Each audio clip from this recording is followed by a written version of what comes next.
എന്തിനാണ് ഇങ്ങനത്തെ ഒരു ലീവ്? വെറുതെ ജനങ്ങളെ മടി പിടിപ്പിക്കാനായിട്ടുള്ള ഓരോ ലീവാണ്. ഞാൻ പറയുമ്പോൾ 3 ലീവേ പറ്റുള്ളൂ. ഒന്ന് ക്രിസ്മസ്, രണ്ടാമത് പെരുന്നാള്, പിന്നെ മൂന്നാമത് ഓണം.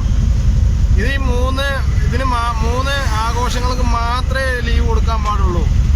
ബാക്കി എല്ലാ ദിവസവും വർക്കിംഗ് ഡേ ആയിരിക്കണം. കാരണം ഇല്ലെങ്കിൽ എന്താ വെച്ച് കഴിഞ്ഞാൽ ബാക്കിയുള്ള എല്ലാവർക്കും മടിയാണ്.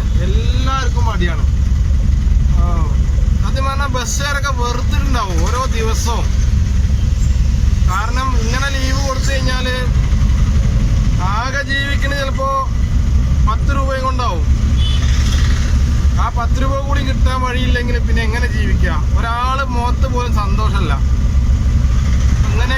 ഇങ്ങനെയൊക്കെ സർക്കാർ കലണ്ടറിൽ കാണുന്ന ലീവൊക്കെ കൊടുത്തു കഴിഞ്ഞാൽ ജനങ്ങൾക്ക് വളരെ ബുദ്ധിമുട്ടാവും. ജനങ്ങൾ പറഞ്ഞു കഴിഞ്ഞാൽ അതിലെല്ലാം പെടും.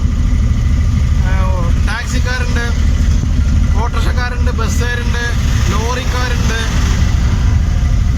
പിന്നെ പെട്രോൾ പമ്പുകാരുണ്ട്, എല്ലാവരും ഉണ്ട്. എന്തിന് ഹോസ്പിറ്റലിൽ വരെയുള്ള ആൾക്കാർ, ഡോക്ടർമാർ വരുന്നുണ്ട്. അപ്പോൾ നിങ്ങൾ സർക്കാർ ഒരു കാര്യം ചെയ്യണം. ഇതിപ്പോൾ ഞാൻ പറഞ്ഞു കഴിഞ്ഞാൽ നാളെ ഇനി വെടിവെച്ച് പിന്നെ എന്നെ ആരെങ്കിലും കൊല്ലുമോ എനിക്കറിയില്ല. അങ്ങനെ ലീവ് കൊടുക്കരുത് കേട്ടോ, സത്യം പറഞ്ഞാൽ. കാരണം ജനങ്ങളെ പറ്റ ബുദ്ധിമുട്ടിയിരിക്കുകയാണ്. അതിൻ്റെ ഇടയിൽ ഇങ്ങനെയൊക്കെ കൊടുത്തു കഴിഞ്ഞാൽ പണ്ട് ഇങ്ങനെ ആയിരുന്നില്ല. ആ കൊറോണ വരുന്നതിന് മുന്നേ ഇങ്ങനെ ആയിരുന്നില്ല. ലീവ്, ബന്ദ്, ഹർത്താൽ, അങ്ങനെ എന്തുണ്ടെങ്കിലും ജനങ്ങൾ റോഡിലുണ്ടായിരുന്നു. ഇനിയിപ്പോൾ കച്ചറ ഉണ്ടാക്കാനും കച്ചറ കാണാനായില്ലെങ്കിലും കാണാനാണെങ്കിൽ പോലും ജനങ്ങളുണ്ടായിരുന്നു, അവിടെ ഇവിടെയൊക്കെ ഉണ്ടായിരുന്നു. ഇപ്പോൾ ജനങ്ങൾക്ക് ലീവ് എന്ന് കേൾക്കുമ്പോൾ LEA എന്ന് കേട്ടാൽ തന്നെ അവർക്ക് ലീവ് എന്നാണ് വരിക. അപ്പം പിന്നെ അവർ പുറത്തിറങ്ങില്ല. ഒരു മനുഷ്യല്ല. ഞാൻ ഇന്ന് രാവിലെ വീഡിയോ എടുക്കണം എന്ന് കരുതിയതാണ്. പിന്നെ വൈകുന്നേരത്തെ അവസ്ഥ എന്താവും എന്ന് കരുതിയിട്ടാണ് സത്യം പറഞ്ഞാൽ. എന്തിനാ അങ്ങനെയൊക്കെ ഒരു ലീവ്? ഒന്നാമത് മലയാളികൾ പൊതുവേ മടിയന്മാരാണ്. ഇപ്പം ഏറ്റവും കൂടുതൽ ജോലി ചെയ്ത് സമാധാന സന്തോഷം നേടുന്ന ബംഗാളികളാണ്. പുറം നാട്ടിൽ നിന്ന് വന്ന ആൾക്കാർ, പുറം രാജ്യമല്ല, പുറം നാട്ടിൽ നിന്ന് വന്ന ഹിന്ദിക്കാരാണ്. അവരാണ് ശരിക്ക് സന്തോഷം എന്താണെന്ന് അറിയണത്. അപ്പോൾ എനിക്ക് പറയേണ്ട കാര്യം എന്താ വെച്ചാൽ, ഇനി ഇങ്ങനത്തെ ലീവിന് നമ്മുടെ അബ്ദുൽ കലാം ഇല്ലേ, മരിച്ചുപോയി അദ്ദേഹം, പാവം. അദ്ദേഹം പറഞ്ഞിട്ടുണ്ടായിരുന്നു, പിന്നെ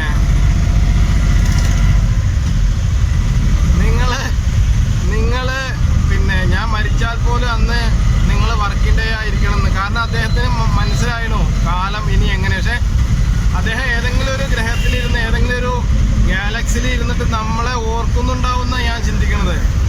മരിച്ചുപോയ നമ്മുടെ കേരളത്തിനോട് ഓരോ വചനങ്ങൾ പറഞ്ഞു പോയ ഓരോ വ്യക്തികളും അദ്ദേഹം ഏതൊക്കെയോ ഗാലക്സിയിൽ ഇരുന്നിട്ട് നമ്മളെ കേരളത്തിലെ ജനങ്ങളെ നോക്കി കാണുന്നുണ്ടാവും. നമ്മളെന്താണ് ചെയ്യണത്, നമ്മളെന്താണ് പറയണത് എന്നൊക്കെ.